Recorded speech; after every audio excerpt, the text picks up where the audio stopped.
Hey guys, it's Casey and welcome back to my channel. So today's video is going to be a little bit different because we're going to be talking about something that I don't really talk about, and that is my kind of obsession with horror movies and scary things. And since quarantine and lockdowns have happened, like, we've all had a lot of time, and I have maybe been using that time to watch a lot of scary movies. And recently I started YouTubing videos of backstories to the movies that I've been watching, to kind of see if it is really true. I've watched one on the Amityville Horror, I've watched one on The Exorcist, I've watched one on just a lot of random things like The Conjuring. I realized that my kind of obsession with this and intro into the paranormal world, if you call it, sorry, my hands are really stiff today. The intro to the paranormal world, if you want to call it, started when I was really young. A little backstory, I'm going to tell you about two kind of experiences / things that I've seen / done in my life that has kind of made me believe in it. So, a little backstory, I was born and raised in Chicago, around Chicago, about 15-20 minutes out of the city, north suburbs. And my mom was raised here, but my dad was born and raised in Nashville. Now, the South has a lot of history with hauntings and paranormal stuff because it's, I just want to say, it just feels like an older part of the country, even though that's a little bogus. But if you've ever traveled to the South and you go to Mississippi and you see the plantations and you go to, North South Carolina and Tennessee and you see, the battlefields, and then you go to LA, it just seems like a very different world almost. And so I grew up being very indoctrinated into my southern roots. We would go visit my grandma in Columbus, Mississippi. We would go to Nashville. I've been to New Orleans, where my grandma was from, and just with most of my dad's side of the family being from there, we got ingrained, and at least me, we got brought to certain places that have history. Now that you know that, I want to talk about two places. One is Waverly Plantation, which is in West Point, which is on the border of West Point and Columbus, which is why we went there, because my grandma lived in Columbus, Mississippi, and we will kind of do these tours of the area and learn about plantations and different things. And so just by doing that, we went to this place, and it's called Waverly Plantation or Mansion. And I'm going to give you a little backstory on the plantation and then tell you about, my experience. So the first thing is that so I did write some stuff down just because, I wanted to, do some fact checking and, just make sure I had things right. So the first thing is it's located in West Point, which is a few miles from Columbus, which is where I spent a lot of summers, and where my grandmother settled to later in life. Not later in life, but after my dad went on, they settled in Mississippi again. It was built in 1852 by it's a colonial mansion, by Colonel George Young, and he built the plantation for his 10 children, all of whom lived to adulthood. There were 6 boys and 4 girls. And the fact that they lived to adulthood is very rare, but quite fortunate.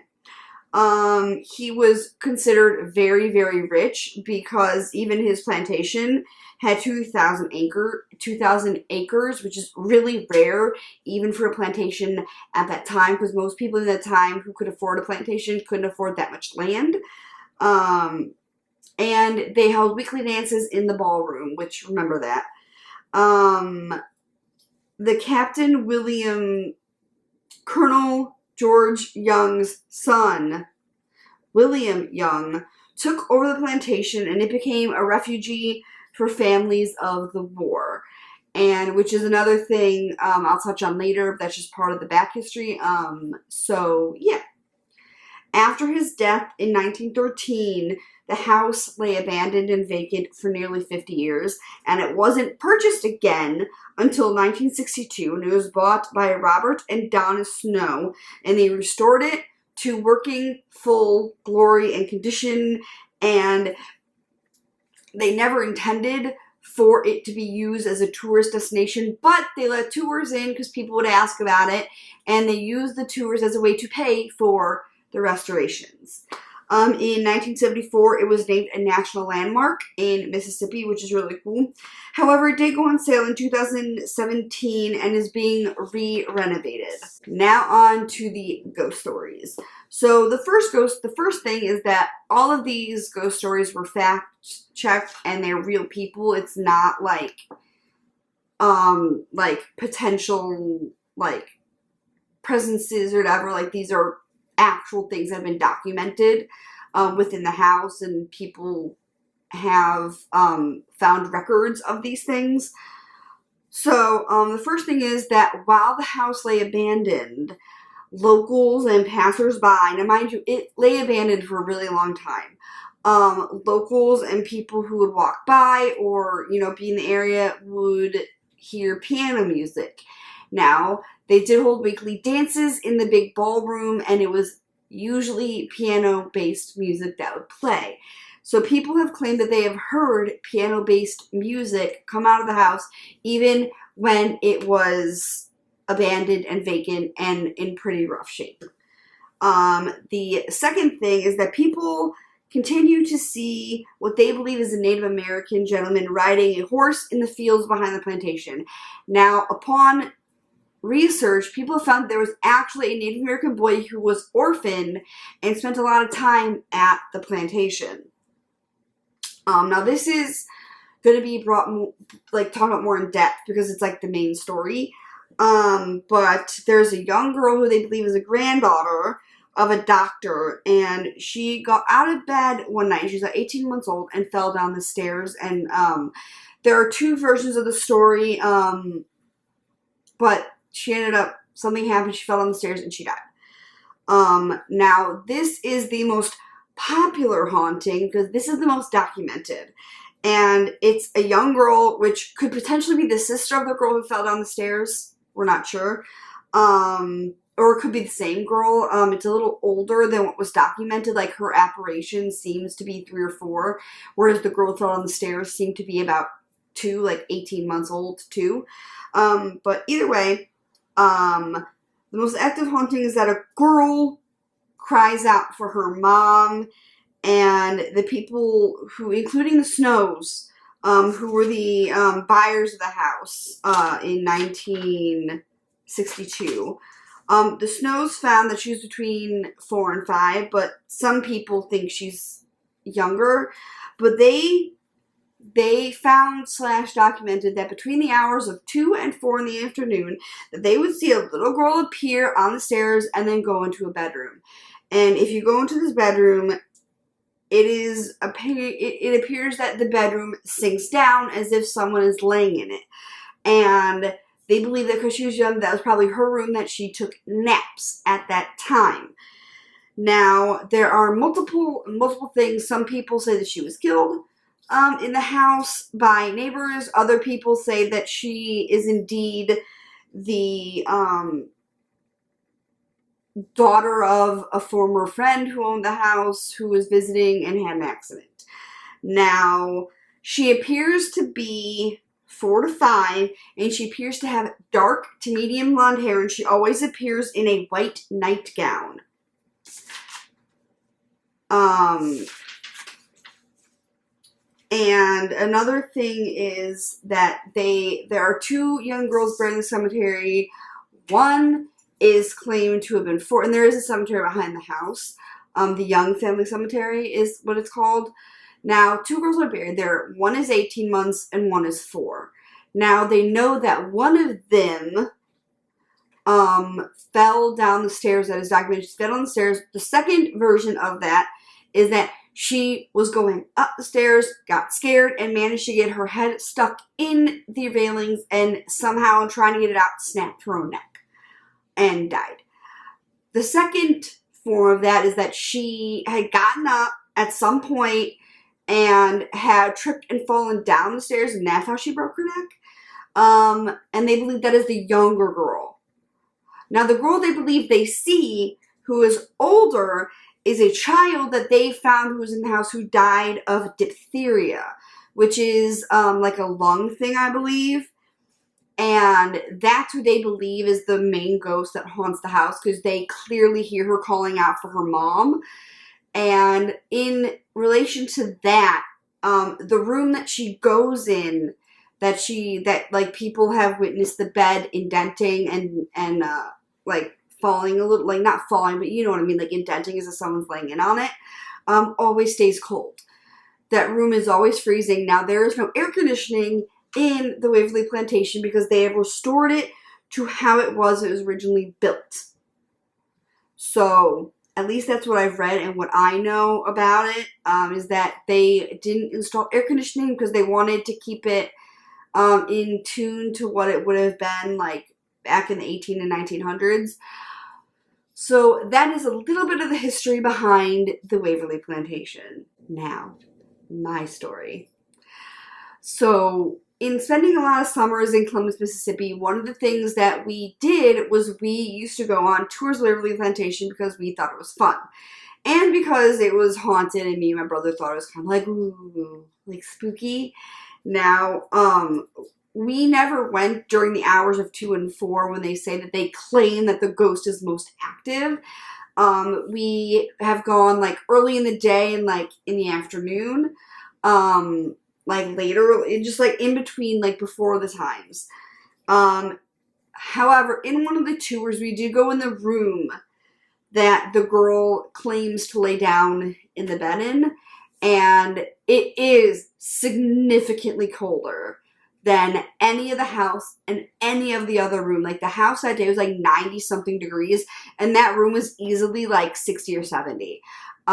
It was significantly cooler than any of the main house and any of the other rooms that we could see. A lot of the rooms you are not allowed to go in because it is considered a national landmark. It is a tourist place and you're not allowed to go in. That room, they do let people in just because it's fun. Now, there are a lot of people who say, oh, well, they could have installed like a vent. But if you look around the room, like there's no vent. There's no vents. There's no air conditioning. You can't see anything on the outside of the house because they do take you around like most of the plantation. And it was just really weird. We personally really didn't witness anything too crazy. I used to have the book on the house that had like the whole story about the girl and like when she's most active. But they do believe it's in like mid-afternoon, like 2 to 4, and that's when people have witnessed seeing her on the stairs. People have heard her crying out for her mom, and they've just seen an apparition of a young girl. Now, like I said, the only thing I've witnessed is the room being extremely more cool and almost on the cold side than the other house. And it's almost like you walk in and it kind of like comes over you. It's not like when you walk into an air-conditioned like building or room or store and like you feel it like from the outside as soon as the doors open. This is kind of like a settling effect. Like from what I remember is like, you know, like when I walk into my apartment, it's cold. Like I feel it the second I open the door and it's like refreshing. This is more like you walk in and you're warm, then all of a sudden, like this cool effect kind of comes over you. But like I said, like that's the only thing I witnessed was that the room was cold. I didn't see her, I didn't hear, I didn't see the bed go down. People who have investigated have laid in the bed during those hours and have claimed to have felt a very slight, like, lower hit, like, I don't know how to explain it, but they have felt the bed kind of deflate, I'll say, like decline, and yeah, as if someone has laid down. There are people who have claimed that they can very clearly, very, very clearly see the indent of a girl, like a perfect like formation of her body. And because of that, that bed is always made. It is always fresh, and it always has, like, the room is always kept really nice because they just believe in like that, but it's always been made nice. So that's the Waverly Plantation. Now, side note, I want to put in that I am a believer in spirits. I'm a believer in spiritual things. When I first moved to my apartment, I saged. I saged with the sage stick. And then now, even now, like, if I have weird dreams or something, like, I most times will sage spray my apartment. Just, I don't necessarily believe in, like, this, like, Hollywood stuff that you would see, but I believe in spirits and I believe in that stuff. To an extent, I believe in it hard enough to know not to mess with the spiritual world and the paranormal world. And I know enough not to mess with stuff like that. I have done a seance when I was much younger. If you want to hear about that, let me know, because I can do a video on it, because it was kind of interesting, because a lot of shit happened. And I have a theory of why, and it has nothing to do with it actually working. It has all to do with rigging. But if you want to hear about that story, like, it was kind of crazy. But I have done a seance. But since I've been older, I mean, I was probably like 10 when I did that. But since I've gotten more fascinated into it, I believe in it to an extent, but I believe in it enough not to mess with it. The second kind of paranormal, ghost thing is also in Mississippi. And it is in the Friendship Cemetery, which is located in Columbus. And when we were little, we used to do, I can't remember exactly what it's called, but it's basically like a walk through the cemetery. It's a tour, basically. However, it's in October, around Halloween, I think. And I don't even know, or maybe not, but it's a weird tour they do where they have locals basically bring the graves to life, where if there's a significant person in the cemetery, they will have a local dress and tell the story of that person. I know there's one guy who was a murderer, who they have someone kind of like tell his story. There's another girl who plays a woman, another guy who was killed by a train, like very early on in like the 1900s. So they have people bring stories to life, but it's very spooky and it's always at night. But the main attraction of Friendship Cemetery, and you can Google this, and I'll try to insert pictures. You can Google this. It's a grave, and it's solely referred to as the Weeping Angel. Now, the backstory of this is she is the most photographed lady in Mississippi, and she's a statue. But she's the most photographed lady in Columbus, Mississippi, and she is 118 years old. And she hasn't aged. Like, the stone doesn't look weathered. And if you know Mississippi, they get some pretty nasty storms. Like, they get hurricanes, and they get a lot of storms. And she just looks like she hasn't aged. She hasn't weathered. The stone still looks great. And she keeps watch over the grave of Thomas Cox Teasdale, who was a pastor who died in 1891 at the age of 83. So he lived a good long life. Now, the interesting thing about the Weeping Angel is that when you touch her, I mean, stone is cold. Stone is cold. I mean, some stone can heat if it's left in the sun, but mind you, this is kind of like the Waverly Plantation. When you touch this stone, it feels very lifelike. It feels very lifelike. And it is always hot. It's like as if you're touching skin.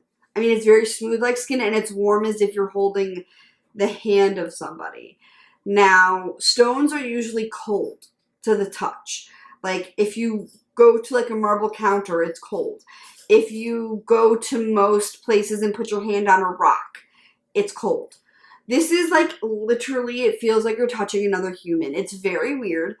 And I've been at night. I've been in the dead of summer, and it's always kind of like a human-ish temperature.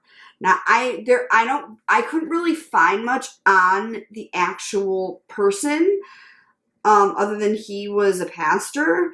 I couldn't find any real information, but like it's just very weird that the stone is warm.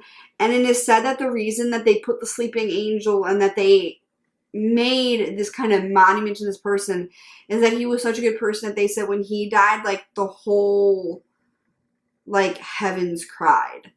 And like his whole constituency, I think that's the word, cried, and that the angels cried. And it's just a very well-known statue in the cemetery. It's a very well-known statue in Mississippi.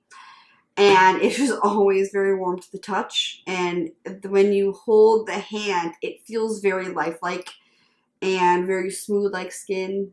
And it's just a little weird.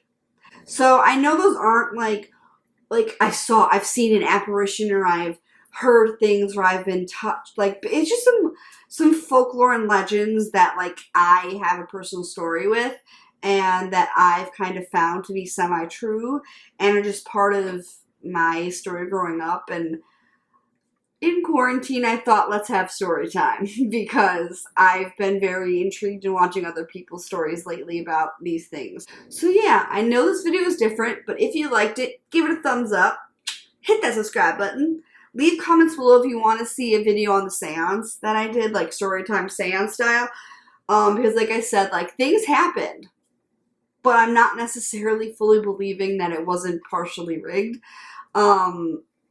But some things happened that were a little weird in my mind. So if you want to see that, let me know. But anyways, I hope you guys have a great rest of the week. Stay safe. Just stay safe out there. Like, it's such a weird and uncertain time right now. And it's unprecedented. And just stay safe. Stay home. Stay masked and gloved. And look out for everyone. Look out for each other. And like I said, if you like this video, thumbs up, subscribe, leave me comments, and I'll see you guys next time. Bye.